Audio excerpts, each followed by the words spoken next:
닥쳐라 정치입니다. 이번 4.15 총선에서 사전투표율이 26%를 넘었을 정도로 문재인 정부를 응원하는 지지자들이 하루빨리 투표를 하려고 벼르고 별렀다는 분석이 쏟아지고 있습니다.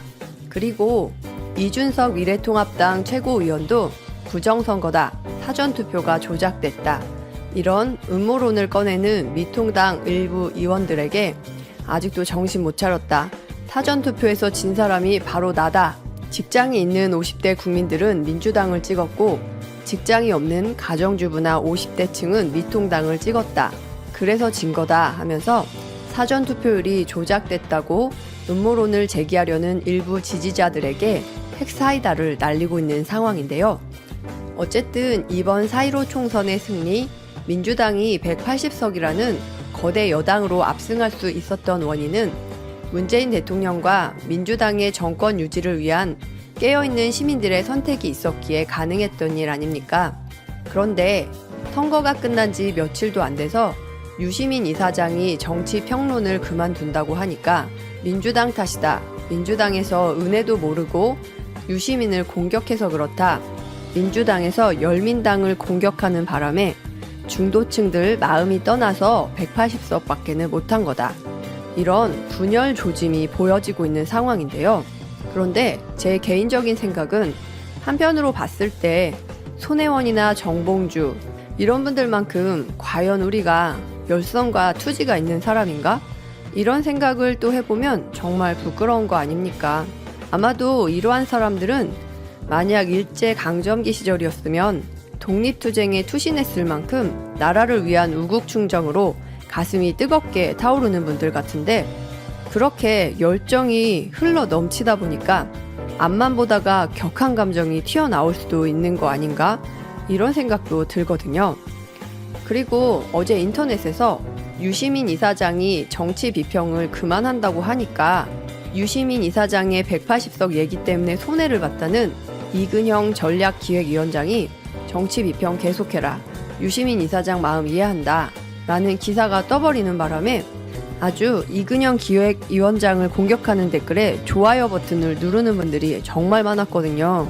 어떤 기사는 보면 좋아요를 누른 횟수가 15,000개를 넘길 정도로 민주당을 지지하는 지지자들도 유시민 이사장의 고마움도 모른다, 유시민 이사장 때문에 180석이라도 얻은 건데 어떻게 그런 말을 할 수 있냐 하면서 반응이 엄청 뜨겁습니다.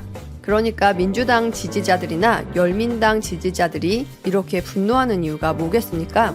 팩트체크도 제대로 안 하고 유시민을 공격하거나 열민당 의원들을 향해 서자들이다, 민주당과 상관없는 셀럽들이다, 이렇게 공격을 해대니 민주당을 지지하는 골수 지지자들은 기분이 어떻겠어요?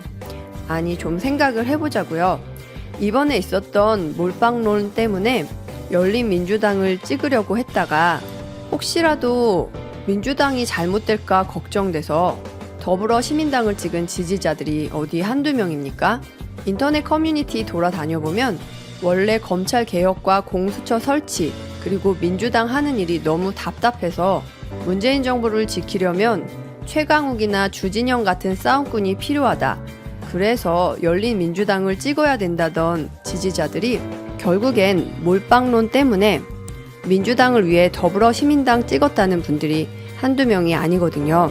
그러니까 자기 마음으로는 이미 문재인 정부의 성공을 위해서 열린민주당을 찍으려고 했다가 그래도 민주당이 어려워질 수 있다는 얘기가 있으니 투표함에는 더불어시민당을 찍은 지지자들 마음은 어떻겠냐는 것이죠. 아니, 그런 지지자들의 마음을 헤아리지도 못하고 유시민 때문에 180석밖에 못했다, 열민당은 민주당과 상관없다, 이런 얘기를 꺼내면 문재인 정부의 성공을 위해 기꺼이 자기 선택을 포기하고 더불어시민당을 찍은 민주당 지지자들 기분은 어떻겠냐는 겁니다. 그러고도 문재인 정부를 지지하는 지지자들이라고 얘기할 수 있는 건가? 이런 생각이 드는 거 아닙니까? 그러니까 지금 이근형 전략기획위원장을 향해 전략기획위원장의 입이 그렇게 가볍냐? 팩트체크는 제대로 해봤냐? 유시민 이사장이 검찰 갔을 때 넌 뭐하고 있었냐? 너보다 유시민 이사장이 100배는 낫다. 그러니까 이런 얘기가 나오는 이유는 딱 하나. 야, 싸가지 없는 놈. 어쨌든 4.15 총선이 이제 다 끝났습니다. 정말 다행히도 유시민 이사장의 분석이 아주 적중을 해버린 상황인데요. 이제 더불어민주당이 180석을 가진 거대 여당이 됐으니 앞으로 무슨 일을 해도 더불어민주당은 욕먹을 수밖에 없는 상황이라는 건데요. 자칫 잘못하다간 모든 책임을 더불어민주당에서 질 수밖에 없는 거 아닙니까? 경제 활성화 제대로 못하면 민주당 탓이고, 검찰개혁 제대로 못하면 민주당 탓이고, 사법개혁 제대로 못하면 민주당 탓 되는 겁니다. 아니 20대 국회까지는 민주당이 못해도 자유한국당이 안 도와줘서 그래. 이렇게 실드라도 쳐줄 수 있었지만은 이제는 국회의원 180명. 예전처럼 언론이 우리 편이 아니다. 우리 편이 아무도 없어. 라면서 이리저리 눈치 보며 질질 끌려다니면 결국엔 문재인 대통령 지지율은 또 떨어지겠죠. 다음 지방선거나 대통령 선거는 물 건너가는 거 아닌가 싶은데요. 물론 이런 얘기를 하시는 분들도 계시거든요. 미통당은 이번 4.15 총선으로 끝났다. 다시 부활하기는 어렵다. 50대층이 예전의 50대가 아니다 라고 얘기하시는 분들도 계신데요. 하지만 분명한 것은 엊그제 방송에서 전해드렸듯 이번 4.15 총선에서 민주당이 압승할 수 있었던 이유는 뉴미디어를 통해 중도층들이나 무당층들이 문재인 정부의 성과를 깨달았고 검찰 개혁과 공수처 설치를 원하는 문재인 정부의 지지자들이 하루빨리 투표를 하고 싶어 벼르고 별렀기 때문이라고 했었거든요. 그러니까 민주당에서 지난 열린 우리당 시절처럼 서로서로 치고받고 허구한 날 남 탓하고 이러다 보면 중도층들의 마음을 이끌 뉴미디어들의 어떤 소식을 전하겠냐는 것이죠. 아니 생각을 좀 더 깊이 해보자면 지금 뉴미디어들, 유튜버나 블로그를 운영하는 사람들이 과연 민주당 의원들을 콕 집어서 영상이라도 하나 만들 수 있겠습니까? 그러니까 그만큼 열린민주당 당선자들, 최강욱이나 김진애 같은 당선자들이 쏟아내는 얘기들, 그런 얘기들이 유튜버나 블로거들에게는 단골 소재로 쓰기 딱 좋은 거 아닙니까? 뭐 그 사람들이 말 한마디 내뱉으면 다음날 포털에서 추천 검색어나 연관 검색어로 올라가 버리는데, 그런데 민주당 의원들이 과연 그 정도의 스피커가 될 수 있는 사람들이 지금까지 몇 명이나 있었습니까? 물론 박주민 의원이나 이재정 의원이나 김종민 의원 같은 분들 말 한마디 해주면 유튜버들이나 포털에서도 딱 걸어주기는 하지만, 아니 한 사람이라도 더 우리 편이 돼서 검찰개혁과 사법개혁 그리고 언론개혁을 위해서 한마디로 뱉어주면 그게 곧 민주당에게도 이익이고 문재인 정부 공약을 이뤄내는데도 이익이 되는 거 아닌가요? 그러니까 지금 민주당 지지자들이 열린민주당이랑 싸우지 마라. 유시민 이사장한테 고마운 줄도 모르냐? 집에까지 찾아가 사과해라. 라고 비난을 퍼붓고 있는 것이죠. 앞으로 민주당이나 열린민주당만 바라보지 말고 100년, 200년 민주 세력들이 정권을 유지하게 하려면 중도층들이 꼭 필요한 거 아닌가요?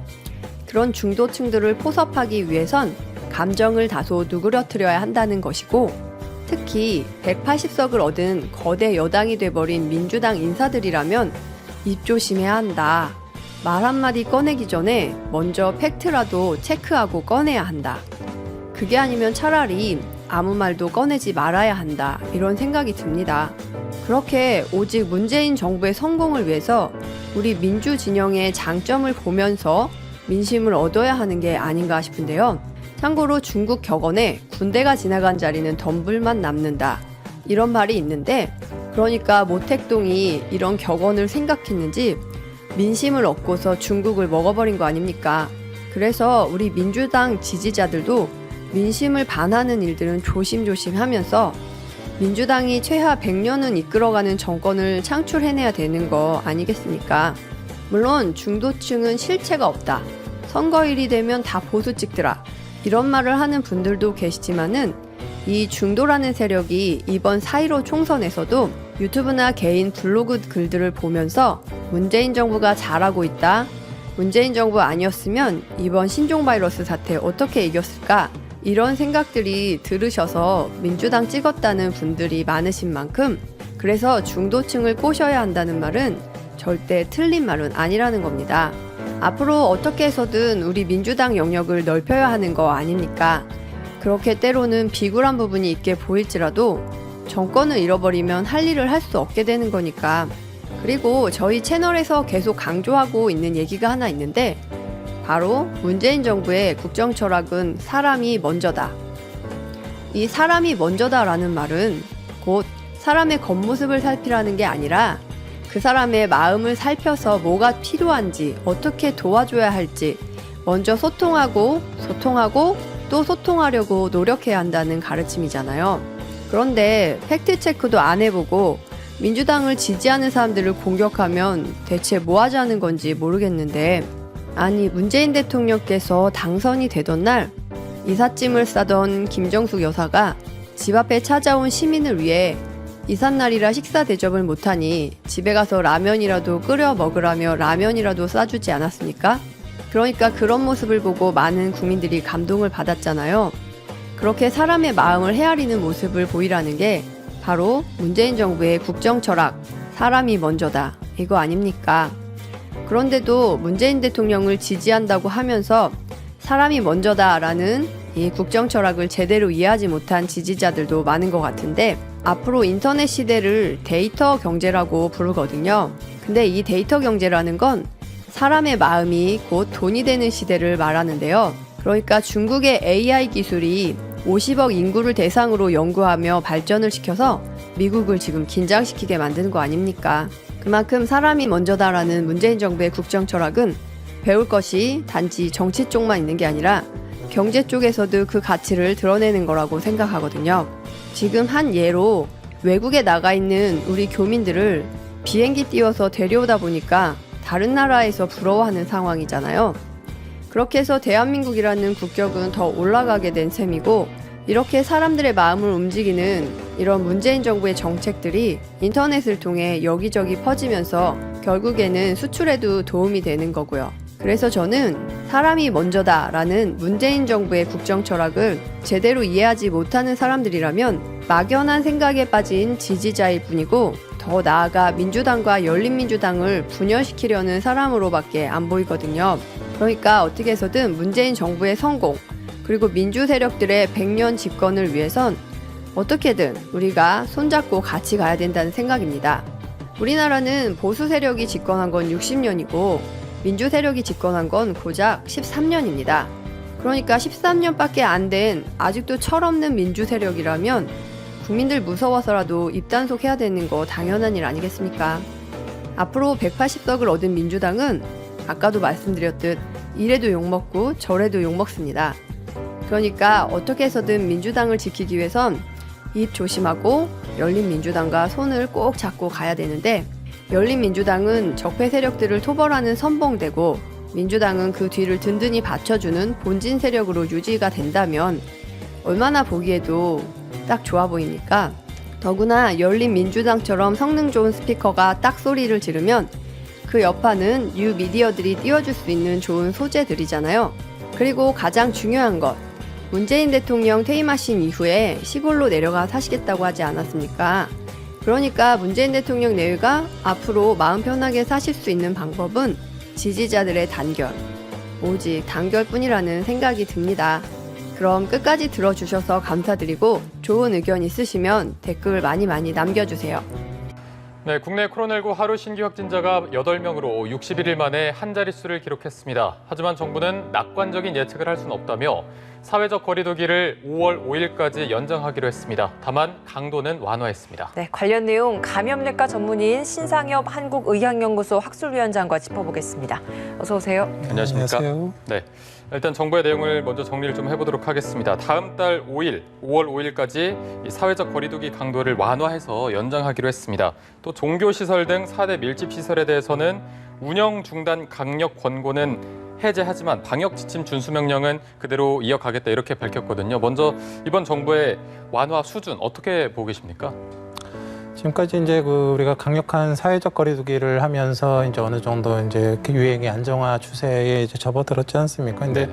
지금의 결과는 이제 1, 2주 전에 했던 우리의 이제 노력들의 결과가 나타나는 거거든요. 근데 예. 이제 그 중간에 우리가 지금 그 이제 부활절과 총선과 네. 같은 이렇게 대규모 사람들이 모이는 그런 행사들을 이제 치렀기 때문에 그 영향에 대한 그런 효과가 아직은 나타나지 않았습니다. 그래서 지금 단계에서 당장에 무슨 생활 방역으로 돌아갈 수는 없기 때문에 이걸 이제 이 그 중요한 행사들의 영향력도 보고 또 이 생활 방역으로의 그 이행을 연착륙시키기 위한 이제 방안들을 이제 모색하는 과정에서 이제 어느 정도 단계적인 완화 과정에 이제 있는 상황이고 그런 부분들의 이제 일환으로 이제 지금까지는 이제 강력하게 중단을 권고했다라고 했을 때 지금부터는 이제 그런 4대 그런 위험 그런 시설에 대해서도 예. 운영을 하면서도 잘 지켜가면서 이게 정말 생활 방역 상황에서 관리가 가능할지에 대한 그런 시험대 역할로 한번 시험을 해보는 그런 식으로 이제 변경이 됐다고 볼 수 있겠습니다. 네. 중단 권고를 했을 때도 사실 지금 교회 같은 경우에는 예배를 강행하는 곳들도 있었잖아요. 그리고 그 중심으로 좀 집단 감염 있는 곳들도 있었고요. 중단 권고가 좀 해제되고 났을 때는 혹시나 이런 걱정되는 부분도 있어서 이 부분은 어떻게 보십니까? 물론 걱정되는 부분들이 있습니다. 그래서 뭐 지금 뭐 이미 중단 권고를 했음에도 이제 이미 많은 교회들이 예배를 보고 이제 부활절 같은 경우 많은 사람들이 모였던 그런 일들이 있었기 때문에 네. 그런 부분들로 인해서 지금 뭐 이런저런 문제들이 조금씩 이제 불거지는 부분들이 있는데 이제 결국 이제 언제까지 이렇게 또 이제 모임을 중단할 수만은 없기 때문에 네. 이제 정부 당국에서는 이제 무조건 이제 중단 이런 거보다는 이제 잘 지키면서도 이게 얼마나 가능한지에 대한 부분들을 어느 정도 이제 파악을 할 수밖에 없는 부분들이 있고요. 그래서 이제 방역 당국의 지침들을 잘, 그러니까 지금 뭐 법이 완화된 게 아니라 권고가 완화된 거지 결국 이게 문제가 잘 지켜지지 않아서 방역 당국의 안내를 지키지 않아서 문제가 발생했을 때의 그런 법적 조치들은 어차피 똑같은 상황이거든요. 그렇기 네네. 때문에 그 다시 재개를 하더라도 이제 방역 당국의 그런 안내 잘 지켜지고 따라주는 그런 것들이 이제 필요한 상황이라고 보겠습니다. 네. 또 그리고 자연휴양림 등 위험도가 낮은 실외 공공시설은 이제 준비가 되는 대로 운영을 재개하겠다 이런 방침을 밝혔습니다. 이때 또 방역 지침을 만들어서 사용한다고 했는데 방역 지침이 뭐 저희가 알고 있는 발열 체크하고 뭐 그 정도 명단을 작성하고 그 정도의 수준일까요? 결국은 이제 그 코로나19가 아직 백신과 예방약이 없기 때문에 결국 개인 위생과 사회적 거리두기 이 두 개가 이제 우리가 갖고 있는 어찌 보면 대응 무기거든요. 네. 이제 그 이제 사회 이제 야외 활동을 할 때도 똑같이 적용이 될 겁니다. 그래서 야외 활동으로 해서 무슨 캠핑이나 이런 뭐 국립공원 같은 데 가더라도 1, 2m 이상 거리를 유지할 수 있는 그런 방안들이 아마 얘기가 될 거고요. 적절한 손 소독을 할 수 있고 손 소독제나 이제 손을 씻을 수 있는 그런 것들이 잘 이제 배치가 돼야 될 것 같고 그 아울러서 이제 뭐 명단이나 이런 문제가 불거졌을 때 이제 연락을 할 수 있는 그런 연락처 확보와 그다음 증상자들이 방문하지 않도록 하는 그런 뭐 체온 체크나 이런 기타 증상자들에 대한 그런 그 설문지 같은 것들이 아마 이제 같이 준비가 돼서 이제 이행이 되리라 생각합니다. 네. 네, 운영자들 차원에서는 그런 준비들을 좀 할 것 같고요. 그리고 실제로 좀 움직이는 시민들도 요즘 굉장히 좀 많아졌습니다. 사회적 거리두기 기간에도 날이 굉장히 따뜻하다 보니까 밖으로 나가는 분들도 많았었거든요. 그럼 이렇게 좀 일정 부분 완화된 사회적 거리두기 이 기간 동안 시민들은 좀 어떤 부분을 조금 더 주의를 해야 될까요? 사실 뭐 저희 시민들 같은 경우는 이미 그 한 3개월 정도 동안 굉장히 많이 이제 익숙해졌다고 생각을 합니다. 이제 뭐 사람들 많은 곳에 가면 대부분 다 마스크 쓰고 계시지 않습니까? 그래서 네. 1, 2m 이상 거리가 확보되지 않는 곳에서는 마스크를 쓰시는 게 좋겠고요. 그리고 이제 손 소독 같은 게 손 씻고 이제 손 소독제를 사용하는 건 뭐 당연한 거고, 네. 그다음 기침하실 때 기침 예절 이렇게 스무에로 가려서 하는 그런 부분들에만 일단 이제 갖춰주시고 또 이제 각각의 또 위험 시설에 대해서는 정부 당국에서 또 권고하는 부분들에 대해서 잘 숙지를 하시고 방문해 주시는 그런 것들이 필요하겠습니다. 네, 뭐 일단 완화된 사회적 거리두기라고는 하지만 그전과 똑같이 계속해서 지침을 이어가면 될 것으로 보이고요. 또 이제 야외 스포츠도 무관중 경기처럼 위험도를 낮추게 된다면은 가능할 수도 있다 이런 방침이 있었습니다. 이런 경우에는 선수들이나 구단이 조금 더 조심을 해야 될 텐데 어떤 점을 좀 주의해야 될까요? 뭐 결국은 뭐 이제 야외 스포츠나 이런 부분들은 이제 관중들이 밀집하는 경우가 아니라 그러면 뭐 일상적인 야외 활동에 준한 그런 대처가 필요하겠죠. 그래서 무슨 뭐 이렇게 밀집해서 무슨 안에서 뭔가를 하는 게 아니라 이렇게 다 떨어져서 이제 하는 거기 때문에 네. 결국 선수들이 이동 간에 또 이제 뭐 이런 경기하는 간에 문제가 생기지 않을 정도의 그런 이제 대책들을 각 그 운동 경기마다 이제 그건 수립을 해야 될 것 같습니다. 네. 예. 정 총리의 발언 중에 눈에 띄었던 또 다른 부분 중 하나가 현재 수준의 안정적인 관리가 계속된다면 5월 6일부터는 생활 속 거리두기를 이행을 하겠다 이런 표현이 있었습니다. 현재 수준의 안정적 관리라는 게 과연 어느 정도 수준일지 사실 오늘 처음으로 이제 2달 만에 한 자릿수로 떨어지지 않았습니까? 이 한 자릿수 정도면 괜찮다 이렇게 봐야 되는 건지 그 수준은 어느 정도라고 보세요? 제가 보기엔 지금 사회적 거리두기를 굉장히 오랜 기간 뭐 한 달 이상을 해오면서 네. 결국은 뭐 1,000명 가까이 나왔던 환자 수가 이제 한 자릿대로 준 거 아닙니까? 그러니까 결국 사회적 거리두기의 효과는 이제 이미 입증이 됐다라고 볼 수 있습니다. 근데 사실 이 중간에 사실 총선이나 부활절이 없었다 그러면 지금 단계에서 좀 더 적극적으로 이제 완화를 했을 수도 있지만 그 지금 얘기하는 그 이전과 비슷한 거는 총선과 부활절이 지난 2주가 지난 시점에서도 지금 상태를 잘 유지한다라고 했을 때라는 걸로 저는 받아들이는 게 옳다고 생각을 하고요. 네. 그래서 지금 아직 이제 큰 그 이제 행사들에 대한 영향력들이 이제 나타나지 않고 있고 그런 부분에서 문제가 불거지지 않도록 또 이제 방역 당국에서도 노력하고 있는 부분들이 있기 때문에 아무리 이제 뭐 완화된 부분들이 있다 할지라도 지금의 그런 그 상황처럼 이제 강화된 강력한 사회적 거리두기에 준한 그런 마음가짐을 가지고 이제 시민들은 좀 대응을 해주셨으면 좋겠고요. 이제 어찌 보면 일상생활이나 또 경제 활동을 하셔야 되는 부분들에서 이제 그 위험 시설을 오픈하시는 분들 같은 경우에 있어서도 이제 그 시설에서 이제 확진자가 나오지 않을 수 있도록 또 대비를 잘해주는 그런 것들이 잘 아우러져야지 결국은 이제 완화된 그런 생활 방역의 형태로 갈 수 있을 것 같습니다. 네, 지금 이게 생활 속 거리두기가 이제 5월 6일부터 될 수도 있다 이런 발언이었는데 이게 정확히 좀 기준이 모호하다 보니까 지금과 좀 어떤 부분이 달라진다 이렇게 볼 수 있을까요? 제가 보기엔 뭐 크게 달라진다라기보다는 지금까지는 이제 그 정부 당국과 이제 방역 당국에서 어찌 보면 통제하고 관리하는 거에 초점이 맞춰졌다라고 네. 했을 때는 네. 이제 그 생활 방역으로 갔을 때는 그 방역의 주체가 이제 정부 통제보다는 그 국민들, 시민들로 넘어간다고 볼 수 있겠죠. 이제 예. 경제 활동을 해야 되기 때문에 결국 사람들이 모일 수밖에 없는데 네.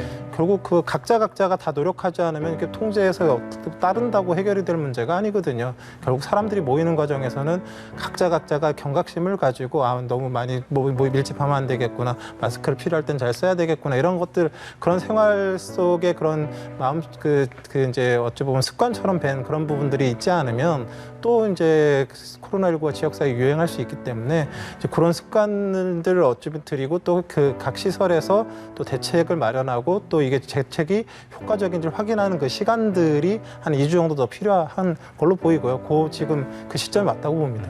네. 주체가 정부가 아니라 국민 스스로로 좀 넘어간다는 게 좀 주된 방점이 있는 것 같습니다. 내일 초등학교 저학년도 온라인 개학을 하게 됩니다. 초, 중, 고등학교 이제 전 학년 모든 학생들이 온라인 개학을 하게 되는 건데 학부모들 관심은 아무래도 그럼 언제 등교 개학이 되는 건가 이 점인 것 같습니다. 정세균 총리도 등교 개학은 상황을 봐가면서 순차적으로 이루어지도록 추진을 하겠다 이렇게 이야기를 했거든요. 그럼 이 상황이라는 게 생활 속 거리두기, 그러니까 일상 생활 방역으로의 전환이 된다라고 하면 그 시점에는 등교도 가능한 것인지 혹은 그 단계를 좀 넘어서서 더 안정화됐을 때 등교 개학이 가능한 것인지 교수님께서는 어떻게 보십니까?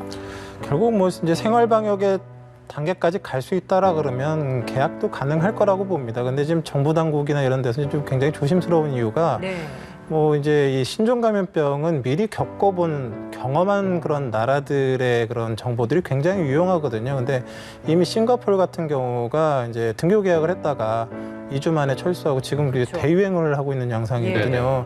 그래서 이게 어찌 보면 뭐 꼭 그게 계약 때문이라고 할 수는 없겠지만 이렇게 사람들이 모이는 그런 상황들이 벌어지는 과정에서 또 재유행을 하게 되면 지금까지 우리가 고생했던 것들이 이제 물거품이 될 수가 있고 또 이게 계약이 단초가 됐을 때 정말 또 아이들 때문에 큰 문제가 될 수 있기 때문에 지금 이제 저희가 잘 해오고 있지만 이 총선과 이 부활절 이 부분을 정말 잘 확인을 하고 지났음에도 이제 잠복기가 지났음에도 안전성이 확보가 된다 그러면 생활 방역과 개학이 둘 다 가능한 시기가 오지 않을까 생각하고 있습니다. 네, 이게 또 정부 브리핑 내용을 봤을 때는 초등학생의 등교 계획은 보다 보수적으로 접근하고 있다 이런 설명이 있었습니다. 고등학생들에 비해서 초등학교 학생들한테 더 보수적으로 접근하는 이유가 어떤 거라고 볼 수 있을까요? 결국 초등학생이 더 위험하다 이런 개념보다는요. 고등학생 정도면 어느 정도 위험성도 알고 이제 사회적 지침에 대한 따르는 그런 부분들도 가능하겠지만 네. 초등학교 저학년 같은 경우 방역 당국에 이런 것들을 인지하거나 또 어떤 그런 수칙에 따라주거나 이런 부분들에 대해서 좀 충분하지 않을 수가 있기 때문에 예. 그 아이들 같은 경우 또 이제 또 자유롭게 또 돌아다니려고 하는 그런 것들도 있고 그래서 모였을 때 통제가 어려운 부분들이 있어서 예. 아마도 그런 부분들을 고려해서 얘기를 하고 있는 것 같습니다. 네. 알겠습니다. 68명의 확진자가 나왔던 의정부 성모병원 내일부터는 단계적으로 문을 열게 됩니다. 근데 아직까지도 감염 경로가 확실하게 밝혀지지 않은 터라 지금 이 상황에서 문을 여는 것이 괜찮은가라는 의문을 가진 시각들도 있더라고요. 어떻습니까? 그래서 아마 지금 감염 경로 같은 경우는 이렇게 쉽게 밝히기는 좀 어려울 것 같고요. 지금 아직 신천지 대유행의 감염 경로도 아직 우리가 못 밝혀내지 않았습니까? 그래서 지역 사회에 유행하는 과정에서 어떤 집단 발병이 했을 때 감염 경로를 밝혀내기는 상당히 굉장히 어려운 코로나19의 특징이 있고요. 지금 이제 중요한 거는 재개원을 했었을 때 추가적인 감염자가 나올 것이냐 안 나올 것이냐에 대한 위험도 평가가 제일 중요한 상황이거든요. 네. 근데 지금 보면 이제 역학조사를 해봤더니 해당 병원에 8층 중심으로 환자가 발생했고 접촉조사를 해온 상황에서 어느 정도 이제 재개원을 했을 때도 안전성을 담보할 수 있는 수준부터 점차적인 개원을 나가야 될 것으로 보이고요. 네. 사실 이게 지금 지역 사회에 있는 굉장히 중요한 역할을 했던 중추적인 대학병원이기 때문에 그 대학병원이 지금까지 담당했던 응급 환자들이나 중환자들이 지금 어찌 보면 개원을 못하는 기간 동안 위험에 빠져 있기 때문에 네. 그런 이제 위험성이 높은 사람들을 이제 잘 케어하는 순서대로 또 이제 안전성을 담보하는 과정에서 이제 점차적으로 개원을 해야 된다고 봅니다. 네, 알겠습니다. 그리고 또 논산 육군훈련소에서 확진 판정을 받은 훈련생 3명. 일단 다 신천지 신도인 걸로 알려졌고 역학조사가 현재 진행되고 있습니다. 1명은 재양성자로 또 판정이 됐고 나머지 2명은 음성 판정을 받았다가 양성 판정을 받게 됐는데 그렇다면 이 재양성자에 의한 2차 감염으로 된 거다 이렇게 볼 수 있을까요? 지금 논산훈련소에서 발견된 어찌 보면 확진자들의 경우는 제가 보기에는 감염 경로는 아마도 이제 입소해서의 어떤 감염 경로가 있었다기보다는 네. 신천지 신도들이었기 때문에 입소 전에 신천지 신도들 간의 이런 이렇게 예배든 아니면 개인적인 접촉이든 그런 과정에서 감염됐을 가능성이 제일 높다고 생각을 하고요. 네. 근데 이렇게 젊은 사람들 같은 경우는 이제 이런 경우들이 이제 지금 코로나19 감염에 상당히 많이 나타나게 되는데 이게 증상이 없는 사람들이 굉장히 많습니다. 그러니까 접촉을 해서 감염은 됐는데 바이러스 양이 굉장히 적거나 그러게 되면 몸에 들어와서 감염은 일어나긴 했지만 그게 워낙에 미약한 감염이기 때문에 증상도 일어나지 않고 본인의 면역에 의해서 어느 정도 이제 다 다 이겨낸 그런 상태인 경우들이 많거든요. 근데 최근 들어 이제 재양성자들이 굉장히 많이 나오고 있는데 이제 방역 당국에서 확인은 하고 있지만 그게 진짜 환자가 이제 제대로 증상이 다시 나타났다기보다는 이제 죽은 바이러스들이 이제 결국 호흡기에서 배출되는 과정에서 이렇게 이제 굉장히 민감한 이제 증폭 검사, 유전자 증폭 검사를 지금 우리가 이제 PCR 검사를 하고 있는데 그 검사에서 양성이 나오는 경우들이 많아서 환자라기보다는 검사 양성인 경우들이 더 많아 보입니다. 그래서 지금 이제 양성 나왔던 이 3명의 젊은이들이 정말로 지금 다른 사람에게 감염 능력을 갖고 있는 환자냐에 대해서는 좀 의문스러운 부분들이 좀 있고요. 네. 이제 그렇지만 또 모르는 일이기 때문에 이제 내부적인 이제 역학조사들이 이제 진행되고 있는 상황으로 보이는데 어차피 이분들이 지금 대부분 이제 증상이 없는 상황이라서 이제 2주 이상 정도의 관찰 기간을 거쳐서 또 증상이 없고 문제가 더 다른 사람들에게 감염을 시키지 않았다라는 게 확인이 된다 그러면 또 크게 문제가 되지 않을까 생각을 하고 있습니다. 네. 재양성된 환자의 같은 경우에는 지금 이분 외에도 179명 정도가 지금 재양성 사례가 나오고 있거든요. 여기에 대해서는 이제 앞으로 계속 조사를 하고 있다라고 이야기를 하는데 말씀하시는 것처럼 감염력이 있는지 혹은 이게 뭐 어떻게 재확진이 되는 건지 뭐 이런 원인들이나 이런 경로나 이런 것들을 파악하기 위해서는 좀 어느 정도 저희가 좀 더 기다려야 되는 건지 이걸 알아야 앞으로도 또 관리가 또 다 될 수 있는 부분 아니겠습니까? 지금 이제 방역 당국에서 두 가지는 지금 얘기를 하고 있죠. 팩트로 얘기를 하는 게 지금 재양성자들에게서 나온 그 이제 검체들을 배양 검사를 했죠. 바이러스 배양 예. 검사를 해봤더니 바이러스 배양했더니 바이러스가 안 자라더라. 그러니까 아까 말씀드렸지만 이게 살아있는 바이러스가 아니라 이제 다 죽고 이제 막 이렇게 그 잔재들이 남았는데 결국 이게 호흡기에 계속 있는 게 아니라 이런저런 경로로 이제 또 가래 등의 이런 걸로 배출이 되거든요. 그럼 네. 배출되는 과정에서 나왔을 가능성. 그러니까 이건 실제적으로는 검사는 양성이지만 환자는 아닌 거죠. 이제 완치가 된 그런 사람들인 경우가 이제 있겠다라는 얘기를 하고 있는 거고요. 또 하나는 지금 방역 당국에서는 그 이런 재양성자들로 인한 2차 감염은 없다. 아직까지는 발견되지 않았다. 그러니까 지금 감염력이 없다는 얘기잖아요. 코로나19는 굉장한 강력한 감염력을 갖고 있는 그런 질환인데 검사가 양성인데 다른 사람한테 감염시키지 않았다라는 것들이 나타내는 거는 적어도 그 위험하지는 않다. 그러니까 나온 검사가 바이러스가 살아있는 쌩쌩한 바이러스가 아니라 그런 잔재일 가능성이 높다라는 것들을 뒷받침하는 증거긴 하거든요. 그래서 일차적으로 보건당국이나 뭐 저희 전문가들도 생각에는 이게 실제적인 양성보다는 그 바이러스 배출 과정에서 보이는 그런 바이러스 조각일 가능성이 많겠다라는 게 이제 가장 그 지금 나타나는 현상들이 제일 많은 것 같고 또 일부에서는 그 이제 실제적으로 재양성이 된 건 맞는데 이게 재활성화된 그러니까 이제 면역이 약한 사람들은 그 이 결국 이 바이러스 감염은 앓고 지나가면 중화 항체라는 게 생겨서 이제 당분간 이제 걸리지 않는 그런 면역을 가지게 되는데 그런 면역이 충분하게 생기지 않아서 바이러스가 억제가 돼서 거의 증상이 없어서 나은 것처럼 보이고 검사에도 안 나오다가 일정 시간이 지난 다음에 바이러스가 다시 증식을 해서 면역 시스템이 충분치가 않아서 항체가 충분치 않아서 다시 생기는 가능성들도 있겠다라는 그런 얘기들을 하고 있고 실제 예. 그런 사람들이 있을 수도 있거든요. 그게 근데 재활성화라고. 네, 재활성화죠. 예. 근데 이제 뭐 대부분 이 코로나19는 이제 증상 초기 감염 초기에 이제 바이러스 배출이 심한 편으로 알려져 있고요. 네.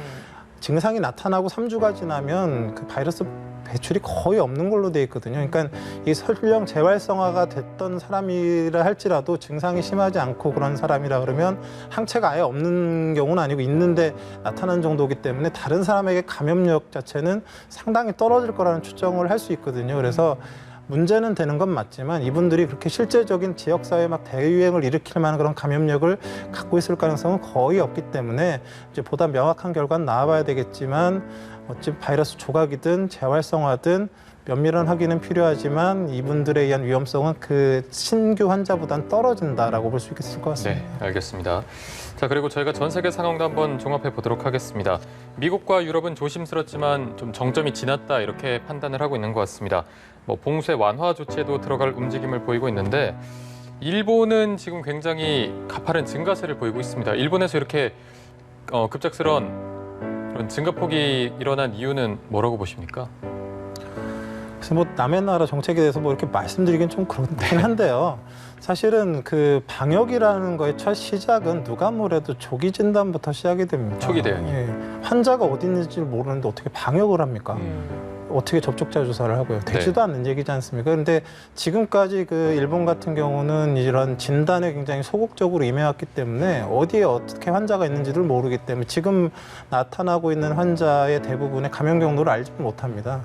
그렇기 때문에 방역 당국에서 할 수 있는 게 굉장히 제한적일 수밖에 없고요.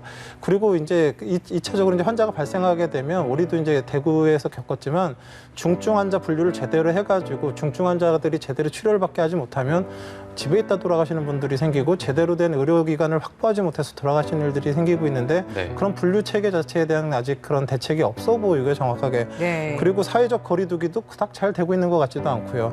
그리고 이제 지금 더 문제인 게 결국 그 병원에서 의료진 감염이 많아지게 되면 가뜩이나 의료 시스템이 부족하게 되는데 의료진들이 격리되면서 의료 측의 붕괴가 가속화되는데 지금 뭐 마스크나 의료 장비들에 대한 부분들도 굉장히 충분치가 않아 보여서 결국 의료진 감염까지 생기면서 의료 시스템 붕괴가 가속돼 보이거든요.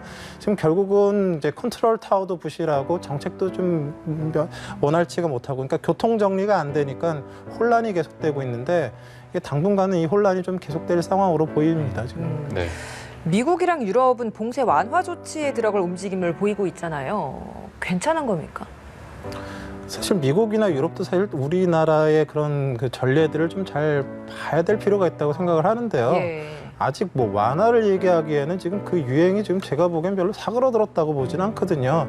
물론 강력한 사회적 거리두기를 하면 3, 4주가 지나면 뭐 한 10분의 1 정도 수준으로 당연히 환자는 떨어질 수밖에 없습니다. 사람과 사람이 만나지 않으니까 다행히 유행이 없어진 것처럼 보이는데 이게 씨앗을 제대로 말리지 않은 상태에서 그 사회적 생활을 다시 시작해버리면 또 감염이 일어날 가능성이 있기 때문에 굉장히 그 뭐 경제 활동도 물론 중요하지만 이게 재활성화돼 갖고 또 대유행을 다시 하게 됐을 때 그 경제력인 파급력은 또 더 심할 수도 있어서 굉장히 그 보수적으로 좀 접근해야 되는 부분들이 좀 있다고 생각합니다. 네, 지금 뭐 이탈리아나 이런 데서 유행하고 있는 코로나 바이러스가 지금 현재 우한을 비롯해서 우리나라에 퍼졌던 바이러스와는 다른 좀 돌연변이형 바이러스다 이런 얘기도 나오고 있는데 그럼 이런 바이러스에 의해서 2차 감염이 된다면은 더 좀 위험한 상황이다 이렇게 볼 수 있는 걸까요?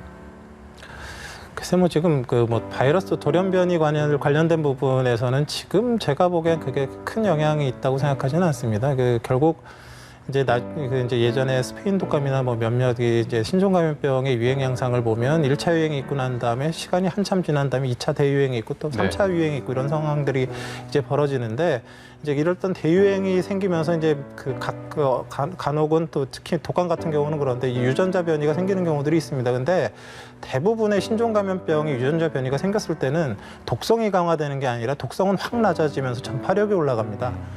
그러니까 이제 그 환자들이 많이 생기지만 이제 중증 환자들이 생기는 비율들이 낮아지기 때문에 또 대책이 달라집니다. 방역 당국의 대책이 달라지기 때문에 뭐 그런 걸 단계를 논할 단계는 아니고요. 1차적으로 지금 1차 유행을 어떻게 잘 씨를 말리느냐에 따라서 이게 매년마다 유행하는 계절병이 될 것이냐 아니면 1차적인 유행으로 끝내버릴 수 있느냐가 사실 이제 달려있기 때문에 지금의 유행을 잘 컨트롤하는 게 지금 시급한 단계라고 생각합니다. 네.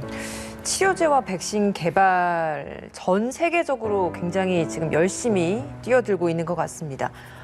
에볼라 치료제가 이번 코로나19에 효과가 있다, 뭐 이런 이야기가 나오고 있거든요. 실제로 언제쯤 이런 치료제가 우리 일상에 특히 이런 코로나19 치료에 좀 상용화될 수 있을지 어떻게 전망하고 계신가요? 지금 뭐 코로나19 자체적인 코로나19 이런 코로나 바이러스에 대한 치료제는 아직 이제 전 세계적으로는 없고요. 다른 이제 바이러스 치료에 사용됐던 약들을 이제 코로나19에도 들을 수 있는 그런 여러 그 근거들을 가지고 이제 그 여러 시도를 하고 있어 이제 임상 실험을 하고 있지 않습니까? 근데 이제 칼레트라나 이제 클로로콰인 같은 경우는 이제 비교적 이제 임상 결과들이 많이 나오고 있는데 그럼 아직 아주 뚜렷한 뭐 아주 좋은 효과를 이제 나타내고 있지는 못합니다. 근데 최근 들어서 이제 그 에볼라 치료로 만들어졌었던 이제 약간 렘데스비르라는 약이 이제 일부 임상 결과가 나오고 제 개인적으로 상당히 이제 기대하고 있었던 약인데 이제 이게 임상적으로 효과가 있다 없다를 얘기를 하려고 그러면 이제 무작위 대조군 연구나 이런 그 대조군 연구들을 해서 이제 충분한 결과가 근거가 있는 연구가 나와야 되는데 이제 그런 수준은 아니지만 개별 환자한테 투여했을 때에 이제 효과가 있다라는 보고들이 여기저기서 조금씩 나오고 있고 우리나라에서 지금 임상을 진행을 하고 있어서요. 이게 정말로 이제 긍정적인 효과가 나온다라고 했을 때 근거가 있다라고 했을 때는 뭐 2, 3개월 내에도 어느 정도 정리가 된 다음에 이제 적극적으로 치료에 사용이 될 수도 있을지는 모르겠습니다만 아직 결과가 충분히 나오지는 않은 단계라서 거기에 대해서 자세히 말씀드리기는 좀 어렵고요. 제가 보기에는 뭐 이런 약들보다는 그 혈장 치료나 이런 부분들은 어찌 보면 당장 적용에 관한 부분들이 있거든요. 그래서 그런 부분들에 대한 세팅으로 어떻게든 1차적으로 치료를 하고 또 이 혈장 치료를 하면서 이 항체 치료제 같은 것들은 좀 빠르게 좀 개발이 될 수 있는 부분들이 있어서 이런 부분들에 또 이제 집중하고 이제 백신 같은 경우는 조금 긴 호흡으로 좀 봐야 되거든요. 그래서 그런 것들이 이제 체계적으로 좀 갖춰져야 될 것으로 보입니다. 네, 이게 뭐 치료제나 백신 같은 경우에는 인체 부작용 여부가 있기 때문에 빼놓을 수 없고 이 부분 때문에 또 기간이 더 오래 걸릴 수밖에 없는데 이렇게 좀 기간이 길어지는 부분에 대해서는 어떻게 보고 계십니까? 뭐 약이나 뭐 이런 것들은 결국은 가장 중요한 거는 안전성과 유효성이거든요. 네. 효과 좋은데 썼다가 사람이 죽으면 안 되거든요. 그러니까 바이러스는 죽었는데 사람이 같이 죽어버리면 안 되기 때문에 무조건 안전해야 되는 게 1차적으로 우선순위입니다. 그러려고 그러면 사실 이제 임상시험, 그러니까 사람에게 직접 썼을 때에 안전하다는 걸 입증하는 게 생각보다는 쉽지가 않고 시간이 좀 많이 걸리기 때문에 치료제랑 백신 개발이 좀 어려운 부분들이거든요. 근데 지금 뭐 이미 전 세계가 이제 지금 치료제와 백신 개발에 달려드는 상황이기 때문에 과거의 사스 메르스에 비해서는 훨씬 더 좀 빨리 개발되지 않을까 좀 기대를 하고는 있습니다.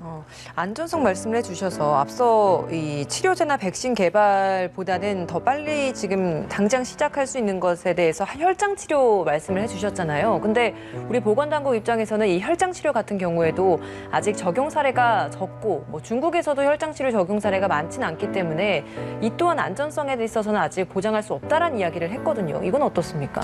혈장 치료는요, 이제 일상적인 환자한테서 치료를 할 수 있는 그런 상황은 아닙니다. 근데 이제 중환자들, 뭐 이제 인공호흡기 달고 에크모 달고 이런 사람들이 혹시라도 소생할 수 있는 그런 좀 중증 환자한테 써볼 수 있는 어찌 보면 가장 또 강력하고 또 써볼 수 있는 유일한 방법이기도 하거든요. 지금은 이미 이제 회복한 사람에게는 아까 말씀드렸던 중항체가 있어서 바이러스를 무력화시킬 수 있는 그런 물질들이 그 안에 들어가 있습니다. 그걸 네. 잘 정제만 해서 이제 위험성이 없는 알레르기 반응이나 이제 다른 그 이제 면역 반응이 나쁘게 나타나지 않도록 안전하게만 투여할 수 있다라고 했을 때는 그래도 뭐 그 중증 환자를 혹시 살려낼 수 있다라 그러면 어찌 보면 좋은 방향 아니겠습니까? 그래서 그 안전성을 확보한 그런 어느 정도의 그 가이드라인이 잘 정립된 상황에서 좀 치료